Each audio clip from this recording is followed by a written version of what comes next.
My name's Christopher. I'm 29 now, but this all started a decade ago, back when I was 19, still living at home, still naive enough to believe that family had your back no matter what.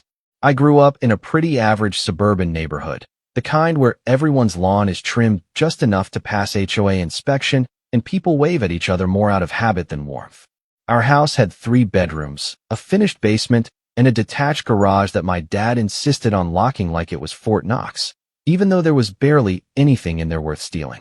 My parents had been married for 22 years at that point, though the last 5 of those were nothing but simmering arguments and cold shoulders. I could hear them fighting through the walls almost every other night. By the time I was 16, I'd learned to fall asleep with my earbuds in and my playlist on shuffle just to drown out the tension. Dad was always intense, not physically abusive, but stern in a way that made everything feel like a test you could fail. He had this permanent scowl etched into his face, like even breathing too loud would earn you a lecture about respect. He worked in commercial real estate and carried himself like a man who'd clawed his way up and hated anyone who hadn't. Money was sacred to him. So was loyalty, at least his version of it. He never hesitated to remind me and my older brother, Aaron, that everything we had came from his sacrifices. My mom, Evelyn, was the buffer between us. She wasn't weak, just tired. The kind of tired you only get from years of trying to keep peace in a war zone. Aaron, 2 years older than me, always knew how to stay on Dad's good side. He was the golden child, football captain, scholarship student, charming with the adults. He could do no wrong. Me? I was the quiet one, the kid who got decent grades, worked part-time at a bookstore, and kept to myself. I never caused trouble. I just wasn't impressive. I remember the day everything shifted like it happened yesterday. It was early spring, a week after my 19th birthday. The weather was finally warming up, and I had just come home from my shift when I saw Dad pacing in the kitchen, his jaw clenched, eyes wild. I barely had time to drop my backpack before he turned on me. "Where is it?" he barked. I blinked. "Where's what?" "My cash. The 20 grand I had in the safe. It's gone." I thought he was joking. $20,000? That was more money than I'd ever seen in my life. "You had 20 grand just sitting in a safe?" "Don't play dumb," he growled, stepping closer. "I know it was you. You're the only one who knew the combination besides me." I stood there stunned. I had no idea he kept that kind of money in the house, much less that it was missing. "I didn't take anything, Dad. I swear." He didn't even hesitate. Liar. The word hit harder than it should have. Not because it was the first time he'd accused me of something. It wasn't. But because this time, I could see it in his eyes. He meant it. He truly believed I had stolen from him. Mom came rushing in from the living room, confused and panicked. "What's going on?" "He stole $20,000 from the safe," Dad said flatly, pointing at me like I was some criminal he'd just caught red-handed. "What?" "Christopher would never." "Don't defend him, Evelyn. The money's gone, and he's the only one who had access. It doesn't take a genius to figure this out." Aaron showed up a few minutes later, clearly having been called home from wherever he was. He looked between us, confused, then said nothing. Not a word. Just stood next to Dad with that same skeptical look he always gave me when he thought I was being overdramatic. I tried to defend myself. I begged them to listen. I even offered to let them check my room, my bank account, everything. But it didn't matter. Dad had already decided I was guilty. Mom didn't say much after that. She just looked defeated, like something had finally broken inside her. Aaron stayed silent, and that silence was somehow worse than anything else. That night, Dad told me to pack my things and leave. I wasn't welcome under his roof anymore. I had nowhere to go. I hadn't even started college yet. My savings were pitiful, and I'd never even looked into apartments because I assumed I'd be living at home for at least another year while I figured things out. But none of that mattered. Within 24 hours, I was out. I spent the first 2 weeks crashing on a coworker's couch and trying not to cry every time I looked at my phone. Not because I was waiting for Dad to apologize, I knew better, but because Mom hadn't called. Aaron hadn't texted. No one reached out. I felt like a ghost. And then the rumors started. Extended family. Friends of the family. Even a few people from my old high school. "I heard you stole from your dad. What happened with the money?" "I didn't think you were like that." I realized then that Dad hadn't just kicked me out. He'd gone out of his way to scorch the earth behind me. Every Thanksgiving, every Christmas, every family event, I was the elephant in the room who wasn't invited. And if I was mentioned, it was with a shake of the head and a story about how I'd chosen a different path. I tried to move on. Really, I did. I worked, saved up, eventually enrolled in community college, transferred to a state school, got a degree in digital media. It wasn't glamorous, but it was mine. I built a life. I made friends. I learned how to carry the weight of being the disappointment. And yet, no matter how far I got, the ache never fully left. I'd hear about Aaron getting engaged or see pictures of family gatherings online, always missing one face, and it would hit me all over again. The unfairness, the betrayal, the fact that I had been branded a thief by my own father and no one had bothered to look deeper. It wasn't until 10 years later that the truth finally came out. Not from Dad. Not from some dramatic confession or heartfelt apology. No, it came from a damn wall panel in the basement. Aaron and his wife had moved back in temporarily while their new house was being built, and he decided to renovate the basement to turn it into a small guest suite. It was supposed to be a quick job, some drywall, flooring, maybe a fresh coat of paint. But during demolition, he found something tucked behind one of the panels. An envelope. Old, dusty, and sealed tight. Inside was $20,000 in cash, along with a note. A note in our father's handwriting.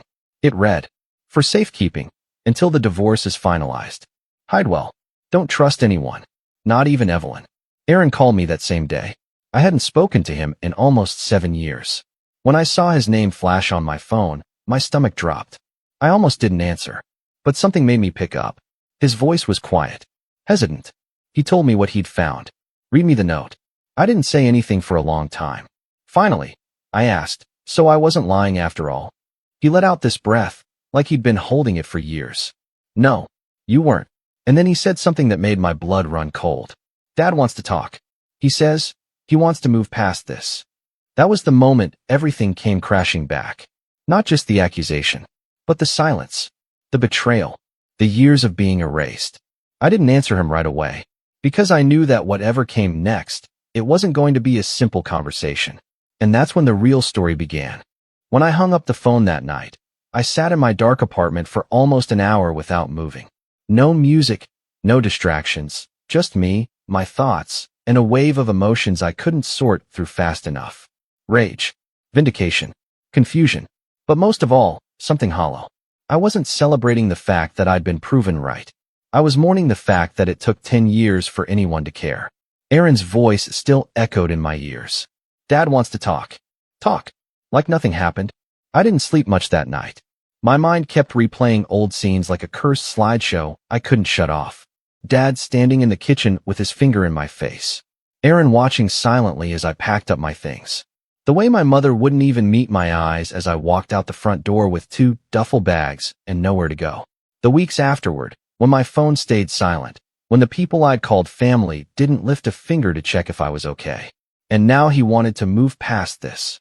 The next day, I got another call, this time from my mom. It was the first time I'd heard her voice since I sent a card for her birthday 5 years earlier. No reply. No thank you. Just silence. And now, suddenly, here she was. "Christopher," she said softly. "Aaron told me what he found. We didn't know." I didn't say anything. I let the silence hang. "I should have believed you," she whispered. That sentence didn't land the way she thought it would. It wasn't a salve. It was a shovel, digging up everything I'd buried. Her silence all those years hadn't been neutral. It had been a choice. She had chosen comfort. Chosen to preserve Dad's ego over defending me. "I lost 10 years of my family," I said finally. "Because no one believed me." "I know. And I'm so sorry. Your father, he thought you'd been sneaking around the house at night. He was under a lot of stress from the divorce and—" "No," I cut in. "Don't make excuses for him." There was a pause. Then a quiet. "He wants to apologize." "Did he say that? Or are you hoping I'll make it easier for everyone?" She didn't answer that. I didn't hang up, but I ended the call quickly. My mind was spinning. I didn't know what I was supposed to do with all this. There was no roadmap for what to do when your family suddenly remembers you exist. A few days passed. I ignored 2 more calls from Aaron and 1 from my dad. Then, a text. "Dad, I made mistakes. Let's talk. Please." I stared at it for a long time. I wish I could say that I didn't care anymore. That I'd moved on, built a better life, and wasn't affected. But that would be a lie. I did care. Deeply. Too deeply. That text opened wounds I thought had scarred over. So, after a week of debating with myself, I agreed to meet. We chose a neutral location, some cafe halfway between our places. Aaron came too. I hadn't seen either of them in almost a decade. Dad looked older, thinner. His hair had gone almost completely gray, and the deep lines around his eyes looked like they'd been carved from guilt. Aaron looked mostly the same, though there was something about his posture, more cautious, less confident. When I walked in, they both stood up, unsure whether to shake my hand or hug me. I just sat. No one spoke for a moment. Then Dad cleared his throat. "You look well." I said nothing. He tried again. "I know I don't deserve to ask this, but I'd like to say I'm sorry." His voice was tight, controlled, like he'd rehearsed this. I finally looked up. "Sorry for what?" He blinked. "For accusing you. For throwing you out. For not believing you." "That's a start," I said. "But it's not everything, is it?" Aaron looked uncomfortable. He shifted in his seat. Dad exhaled slowly. "I was going through a lot back then. Your mother and I." "Stop," I said sharply. "Don't blame the divorce. Don't deflect. You told everyone I was a thief. You burned every bridge I had. You made sure no one would take my side. I didn't just lose a home. I lost my entire family." Dad stared at the table. "I thought you'd taken the money," he said finally. I panicked. I was angry. I wanted someone to blame. "So you picked your son." "I picked the one who wasn't Aaron," he muttered. It was the first time he'd admitted it out loud. The golden child. The quiet one. It had always been that way. Aaron leaned forward. "I should have said something back then. I knew it didn't make sense. You never lied, never stole, never even raised your voice." "Then why didn't you defend me?" I asked. He looked ashamed. "Because it was easier not to. Because Dad had already made up his mind, and I didn't want to be next." There it was. Easier. That word hit me like a slap. Easier to abandon me than risk their own comfort. Easier to let me carry the weight of something I didn't do than confront the man who ruled over us like a dictator. Dad finally looked up. "I know I messed up, but I want to fix this. I want to have a relationship again." I stared at him, at his wrinkled face, the eyes that once looked at me with disgust, now pleading for forgiveness. "You didn't just mess up," I said slowly. "You ruined my life for years. You told every cousin, aunt, friend, and neighbor that I was a criminal. You never once questioned if you were wrong." He nodded, swallowing hard.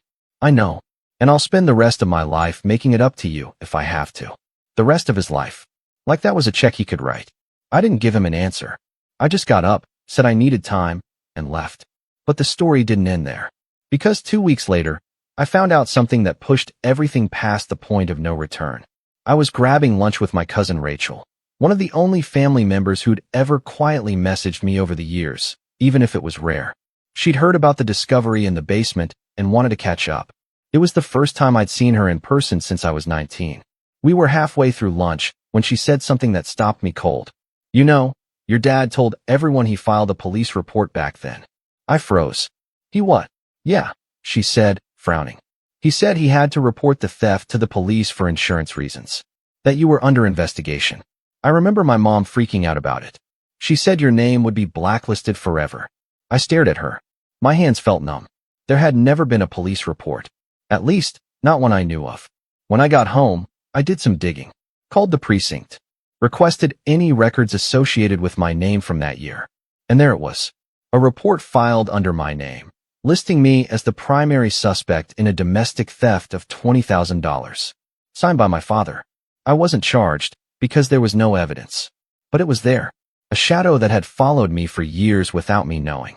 It explained why I'd been denied 2 scholarships. Why certain jobs never called back. Why one landlord suddenly ghosted me after running a background check. He hadn't just thrown me out. He'd branded me. And never told me. Never apologized for that. Never rescinded it. The next time he called, I didn't pick up. He left a voicemail, chipper and casual, as if we were easing back into a relationship. Said he was thinking of having a little family dinner, that Aaron and his wife would be there, and Mom was excited to see me again. I sat there listening, seething. The man who destroyed my reputation, who left me broke, alone, and lied to everyone I ever cared about, was now planning dinners like we were some wholesome sitcom family on the mend. But he didn't know I knew about the report. He didn't know I was already calling lawyers. And he didn't know that this time, I would be the one writing the story. I wasn't going to scream. I wasn't going to beg. I was going to be quiet, strategic, and devastating. Because if they thought 10 years of silence was painful, they were about to learn what real consequences felt like. After I found that police report, something shifted inside me. Not just anger, though yes, there was plenty of that, but a deeper realization, the kind that forces you to see your life with new eyes. For 10 years, I thought the worst of it was the exile, the cold shoulders, the empty phone screen. But now I understood it had gone much further. My own father had deliberately planted a legal stain on my name, one that followed me silently through job applications, rental agreements, scholarships, and internships like a shadow I never knew I had. I stayed up that night combing through every memory with a magnifying glass. That one internship I was shortlisted for and never heard back. The apartment application that was under review, until suddenly it wasn't. The random questions on background checks that always caught me off guard. It all connected now. I hadn't just been disowned, I had been sabotaged. The next morning, I printed out the police report and laid it flat on my kitchen table. I stared at it for a long time. It was surreal seeing my name under a list of suspects, with a signature from my father at the bottom like a final stamp of betrayal. No charges, no follow-up, just the existence of the accusation lodged into the system like a splinter. That's when I decided I wouldn't let this be the end of my story. I wasn't going to let a decade of silence and sabotage define me. But I also knew I needed to be strategic. I couldn't let my emotions steer the wheel. I'd done that before, and all it got me was heartbreak and isolation. This time, I'd move carefully, quietly, like he did. I started with my own name. I requested every background check I could run on myself, paid for the full reports, and combed through them. Sure enough, that report came up again and again. No criminal record, but a flag in the system. A filed but uncharged domestic theft case tied to my name. I consulted with a lawyer, someone I found through a friend in the nonprofit sector. She was sharp, patient, and had this calm way of talking that made you feel like nothing was impossible. This is going to take time, she told me after reading the documents. But it's not irreversible. She explained the steps. A petition to expunge or seal the report. Possibly a defamation case if we could prove malicious intent, especially since I was a minor when it happened. The statute of limitations would make that part tricky, but the emotional damage? That was real, and potentially provable. In parallel, I started journaling. Not for a lawsuit, for me. For the first time in years, I let myself write down what happened. The night I was kicked out. The months I lived on a friend's couch. The job interviews where I smiled through my teeth, trying not to look desperate. The Christmas Eves I spent eating boxed mac and cheese while scrolling through pictures of my family gathered around a tree without me. At first, the journaling felt awkward, then cathartic, then addictive. I didn't know it yet, but that journal would become the foundation of something far bigger. In the months that followed, I focused on rebuilding, not just my name, but my sense of self. I poured my energy into work. At the time, I was freelancing as a video editor for small businesses and indie creators. The work was inconsistent, but meaningful. I decided to rebrand myself. New portfolio, new pricing, new clients. I worked nights, weekends, said yes to everything I could handle. For the first time in a long while, I started to feel useful. That summer, I took on a documentary editing project for a local filmmaker who was doing a piece on restorative justice. It was a small gig, not much money, but it lit something in me. Watching footage of people healing, confronting the past, reclaiming power, it hit close to home. I edited that project with everything I had. When it was done, the filmmaker thanked me profusely and passed my name along to a few colleagues. Within 2 months, I had a waiting list. Meanwhile, my lawyer made slow but steady progress. We filed the paperwork to request a copy of the full police report from back then. It took weeks, but when it arrived, it contained one crucial detail I hadn't seen before, a handwritten note from my father attached to the report. It read, "Christopher is a troubled kid. He's been acting out. This isn't the first time. I'm worried about what else he might do." My hands shook as I read it. He hadn't just accused me of theft, he'd painted me as a dangerous person. To the police, to the system, there was nothing in my history to support that. No arrests, no school suspensions, no record of violence, or even a late homework assignment. He had invented a narrative, put it in writing, and sent it to the authorities like he was rewriting my biography out of spite. When I showed my lawyer, She sat back and folded her arms. This changes things, she said. In the meantime, I continued rebuilding my life in small but meaningful ways. I moved into a better apartment. Not flashy, but clean, quiet, and entirely mine. I adopted a dog from a rescue. Milo, a scrappy little mutt with more personality than coordination. Every morning, we walked the same loop around the park, and every morning I felt a little more grounded. My social life grew too. Not explosively, but enough. I reconnected with a few old friends, started saying yes to things I used to avoid, dinners, movies, even a short weekend trip. The loneliness I'd carried for so long began to thin out, replaced by something warmer. It was still hard to trust people, but I was trying. Professionally, things began to take off. My editing business grew. One of my clients, a motivational speaker with a decent following, offered me a long-term retainer contract. I started making decent money for the first time in my life. Not rich, not yet, but stable, independent. And then, one night, it happened. I got a message from Aaron. It was a screenshot of a Facebook post from my dad. The post was long, overly sentimental, and filled with half-truths. He talked about the power of forgiveness, how family bonds can heal with time, and how rebuilding bridges starts with honest conversations. It ended with a picture of us from when I was a kid, me sitting on his shoulders at a family barbecue, both of us laughing. I felt sick. Not because he wanted to apologize, but because he wanted to control the narrative. He wasn't reaching out to me directly. He was performing for an audience, preemptively managing the optics.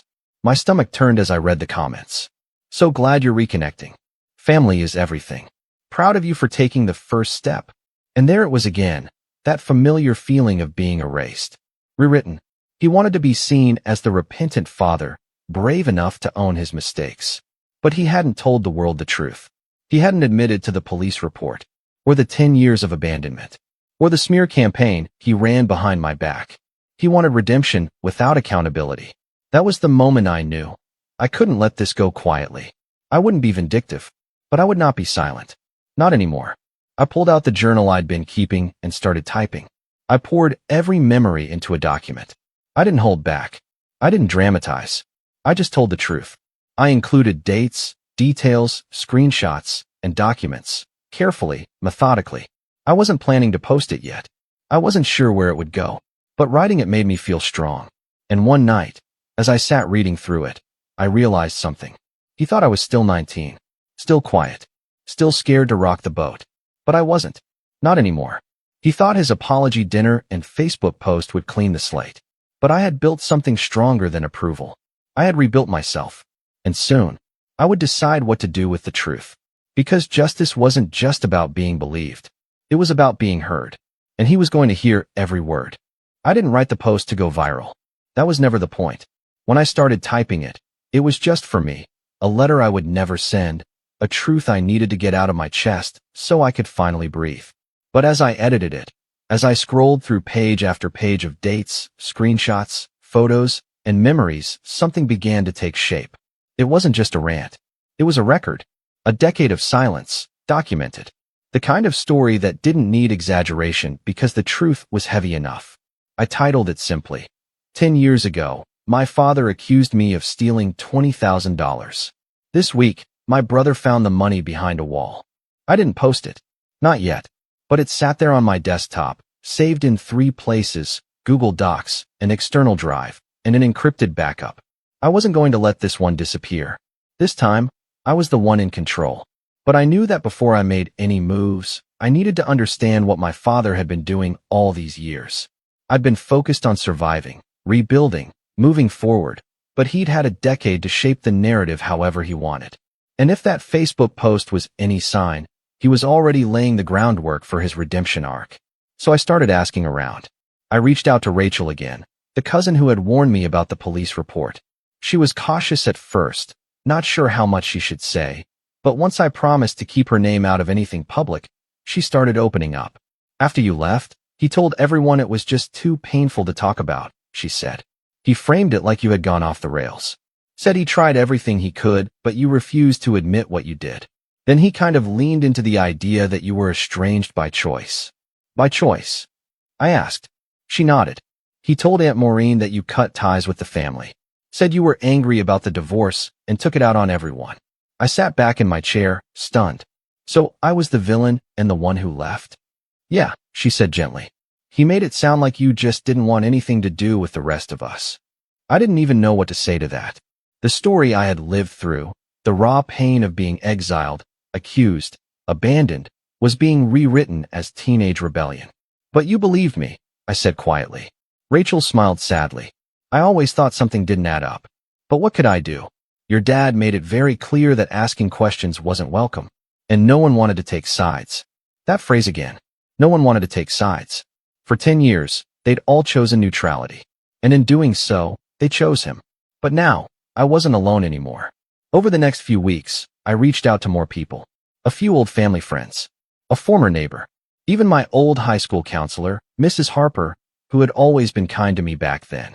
To my surprise, a pattern began to emerge. My dad had done more than just accuse me. He'd waged a full-on campaign. He told our neighbors that I had been stealing little things for years. Told my uncle that I had a secret drug problem I was hiding from everyone. Told a church friend that I'd stolen from my mother's purse when I was 16, something that never happened. One person even recalled him saying I'd forged his signature to get into his safe. Each lie was slightly different, but they all painted the same picture. I was dangerous, dishonest, untrustworthy, and he never once corrected any of it. He never came clean when the truth came out. He never took down the report. He just shifted his strategy from defense to damage control. And that's when I realized something important. He didn't regret what he did. He regretted being caught. The family dinner, the Facebook post, the sudden warmth. It wasn't about healing. It was about optics. He wanted to control the fallout before it spread. He knew Aaron had told me the truth. He knew the report still existed. He knew that his carefully built version of events was starting to crack. And now, I held the hammer. So I began to plan. I wasn't going to scream at him. I wasn't going to show up at his house or stage some dramatic confrontation. That's not how he operated. He didn't scream. He didn't throw punches. He moved in whispers, in rumors, in quiet conversations behind closed doors. So I would beat him at his own game. The first step was legal. With the help of my lawyer, we filed a formal petition to have the police report sealed and removed from all publicly accessible databases. It would take time, but we had a solid case, especially with the discovery of the money and the note in his handwriting. Aaron was willing to sign a sworn statement confirming when and where he found it. The second step was personal. I drafted a letter to the family. Not emotional, not dramatic, just factual. I laid out what happened. The accusation. The report. The consequences. I included photos of the note Aaron found, a copy of the police report, and a brief message. I'm not writing this for sympathy. I'm writing it because for 10 years, I lived with the consequences of a lie. I deserve the right to tell the truth. I didn't send it yet. I waited. Because the third step, the most important one, was the setup. I needed a moment. A gathering. Something public enough to make silence feel like complicity. And wouldn't you know it, that opportunity came gift-wrapped. Aaron's wife, Julia, was planning a baby shower. Their first child. She invited the whole extended family. Even me. At first, I thought about declining. I didn't want to taint their moment with the undercurrent of all this history. But Aaron called me and insisted. You should be there, he said. Your family. No matter what he says. I agreed, on one condition, that Dad wouldn't be warned. Aaron hesitated. Are you planning something? I'm planning the truth, I said. Nothing more. The baby shower was set for mid-June. A picnic-style event at a local park, rented pavilion, catered food, the works. A lot of extended family planned to attend. People I hadn't seen since I was a teenager. People who still looked at me like a ghost when they saw me in public. I decided that would be the day I set the record straight. I printed 25 copies of my letter, stapled each one neatly, tucked them into a plain envelope marked, "Please read before leaving." Then I showed up. I didn't make a scene. I didn't bring up the past. I smiled, shook hands, congratulated Julia, brought a gift. I sat at a table with some cousins and made polite conversation. I helped stack plates when the wind picked up. My father was there, of course. He gave me a strained smile. He didn't approach, but he watched me, like he was waiting for a bomb to drop. And near the end of the party, when people were beginning to gather their things, I quietly handed out the envelopes. One per family. I didn't say what it was. I just smiled and said, Take this with you. Please read it when you have time. Some people opened them immediately. Others waited. But within 10 minutes, I saw the ripple begin. Eyes widened. Mouths fell open. People looked from the paper to my father, then back to me. He noticed. Of course he did. He started moving toward me, fast. His jaw was tight. His hands clenched. What did you do? He hissed. I didn't flinch. I told the truth. This is a private matter. No, I said. You made it public the moment you told everyone I was a thief. You're trying to destroy this family. No, I'm reclaiming my name. He looked like he wanted to explode, but the eyes on him stopped him. For once, he was the one under scrutiny. For once, the whispers weren't about me. I didn't stay long after that. I said goodbye to Julia and Aaron, thanked them, and walked away, calm, steady, unshaken. That night, my inbox filled up with messages. Some were apologies. Some were shocked questions. Some were silent hearts or crying emojis. But every single one said the same thing. I had no idea. And that was the point. Not revenge. Not rage. Recognition. The truth was out. But the fallout? That was still coming. And I wasn't done yet. The baby shower changed everything. Not instantly. Not in some cinematic explosion of yelling and apologies. But in the quiet, ripple effect way that truth always does. One envelope at a time, one conversation at a time, it spread, not just among my extended family, but through the entire ecosystem my father had carefully built over the past decade. The neighbors, the old family friends, the church group he liked to boast about during Sunday coffee hour.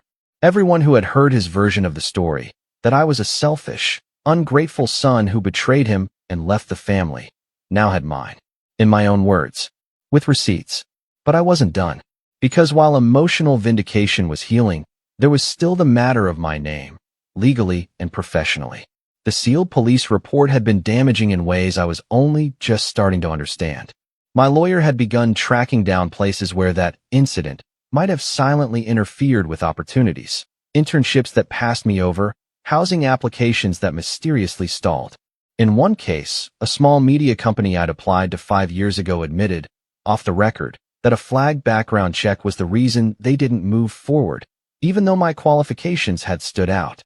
We filed a formal request to have the report fully expunged and removed from all databases. That required testimony, documentation, and something more, a letter from my father recanting his accusation. I didn't ask him for it right away. I knew he wouldn't give it willingly. But I had a plan. After the baby shower, the call started. Aunt Maureen, Cousin Leo, even a family friend named Greg, who I hadn't seen since I was 17. Most were stunned. A few were apologetic. Some were defensive, not of me, but of their own silence. Your dad never said anything about a note behind the wall, one of them said. He told us you confessed. That hit me like a punch to the chest. I hadn't just been accused. I'd been fictionalized. My father had written a version of me that didn't even exist. A dishonest, manipulative boy who'd admitted to stealing and then stormed out in shame. I stared at that message for a long time. Then I knew what had to come next. I drafted one final message. Not to my family, to my father. A simple email. No emotion, no dramatics. Subject, next steps. Dad, you know what you did. And now, so does everyone else. But this isn't over. Attached is a statement I need you to sign. A formal retraction of the accusation you made in 2015, including the note you left behind the wall. We will be submitting this along with the motion to have the police report fully sealed and removed. This is the bare minimum. If you refuse, we'll proceed without your cooperation, but that path will include a public defamation case, which I've already begun preparing with my lawyer. I've collected enough evidence, police documents, character statements, messages, sworn testimony, to make a very strong case. If this goes to court, the details will become public record. I don't want that. But I won't be your ghost anymore. You have 5 business days to respond. Christopher. I didn't expect a reply, but 3 days later, I got one. A single PDF. Signed. Dated. No apology. But it was done. We submitted the retraction with our petition. Within 3 weeks, the report was sealed permanently. Any trace of it was scrubbed from my background. Legally, professionally, digitally, it no longer existed. And with that, I had everything I needed. But I wasn't finished yet. The last part of my plan was quiet, intentional, permanent. I'd spent the past year rebuilding my life, my career, and my identity. I had a portfolio full of successful projects, a growing roster of clients, and a reputation for precision and professionalism. But now, I wanted to use my voice for something more. I launched a podcast, just a small one. No sponsors, no flashy intro. Just me, a microphone, and stories. Real stories. The first episode was titled, The Son Who Was Erased. I didn't use names. I didn't need to. I told my story. From the day I was accused, to the couch I slept on, to the dog I adopted, to the wall panel in the basement. I included every beat of the journey, not to shame anyone, but to show people what it's like to be cut out of your own family without a second thought. The episode went viral. Not overnight, but slowly, one share at a time. People wrote in with their own stories, being accused, abandoned, misunderstood. Some told me they'd reached out to their siblings for the first